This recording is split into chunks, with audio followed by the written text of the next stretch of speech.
Sebelum langit membentang, sebelum bumi terbentuk, hanya ada cahaya tanpa batas. Di sanalah dua dewa agung, Dewa Brahma, Sang Pencipta, dan Dewa Wisnu, Sang Pemelihara, berselisih tentang siapa yang paling utama. Perselisihan mereka mengguncang alam semesta, hingga muncul tiang api raksasa yang tak berujung, wujud dari Dewa Siwa Sang Pelebur. Tapi apa yang sebenarnya terjadi? Siapakah yang akhirnya menyadari arti sejati dari keagungan dan kebenaran? Yuk tonton kisah epik ini sampai akhir dan temukan pesan bijak tentang kejujuran dan kerendahan hati dalam cerita suci dari Purana. Perselisihan Dewa Brahma dan Dewa Wisnu. Namun sebelum lanjut, jangan lupa tekan tombol like, subscribe, komen, share, dan bunyikan juga lonceng agar kalian tidak ketinggalan video terbaru dari Bapak Guru. Pada awal waktu, hanya ada lautan cahaya tanpa batas. Dewa Wisnu, Sang Pemelihara, bersemayam di samudra keabadian. Dewa Brahma, Sang Pencipta, duduk di atas bunga Padma, menatap ciptaannya. Namun suatu hari, keduanya berselisih paham tentang siapa yang paling utama. Brahma menunjuk dada sendiri dengan bangga dan berkata, "Akulah yang menciptakan segalanya." Wisnu menatap tenang, tersenyum bijak, dan menjawab, "Tanpa aku yang menjaga, semua akan hancur." Langit bergetar, tanda pertikaian para dewa mengguncang alam.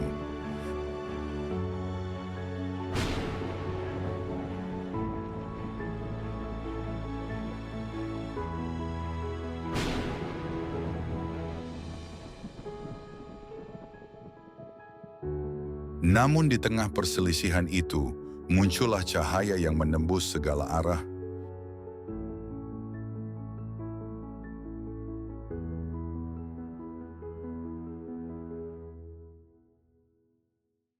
Itulah wujud Dewa Siwa, Sang Pelebur, tiang api tanpa ujung dan pangkal. Siapa yang dapat menemukan ujung atau pangkal tiang api ini, dialah yang paling utama. Dewa Wisnu menjelma menjadi Varaha, menggali jauh ke dasar bumi.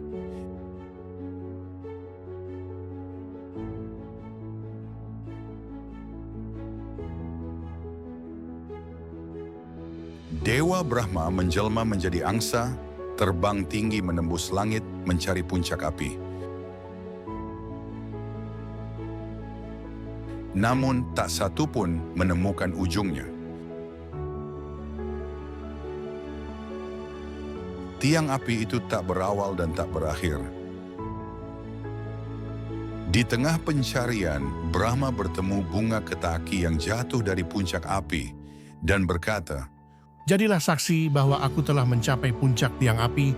Wisnu berkata jujur, sementara Brahma berdusta dengan saksi palsu.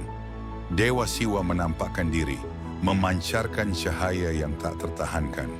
"Engkau berdusta, wahai Brahma, dan engkau, Wisnu, telah menjunjung kebenaran. Bunga ketaki dikutuk tak lagi layak untuk pemujaan." Brahma menyesal, Wisnu memuliakan Dewa Siwa sebagai sumber segala kekuatan. Sejak saat itu, tiang api itu menjadi lambang lingga Siwa, sumber dari segala ciptaan. Kejujuran lebih mulia dari kesombongan. Setiap dewa memiliki peran suci dalam menjaga keseimbangan alam semesta. Dari pertikaian dua dewa agung, kita belajar bahwa keagungan sejati tidak lahir dari kesombongan, melainkan dari kerendahan hati untuk mengakui kebenaran. Brahma menundukkan kepalanya dalam penyesalan, sementara Wisnu dipuji karena kejujurannya. Dan Siwa berdiri sebagai cahaya yang mempersatukan ciptaan. Sejak saat itu, lingga Siwa menjadi lambang abadi bahwa Hyang Widi hadir dalam setiap aspek kehidupan. Dari kisah ini, semoga kita belajar untuk jujur, rendah hati, dan selalu menjaga keseimbangan dalam kehidupan. Sebagai bahan penutup, coba kalian diskusikan, mengapa kejujuran dan kerendahan hati akhirnya dianggap lebih penting daripada kesombongan dan kekuasaan? Bagaimana nilai itu bisa diterapkan dalam kehidupan kita sehari-hari? Silakan tulis jawabanmu di kolom komentar. Terima kasih.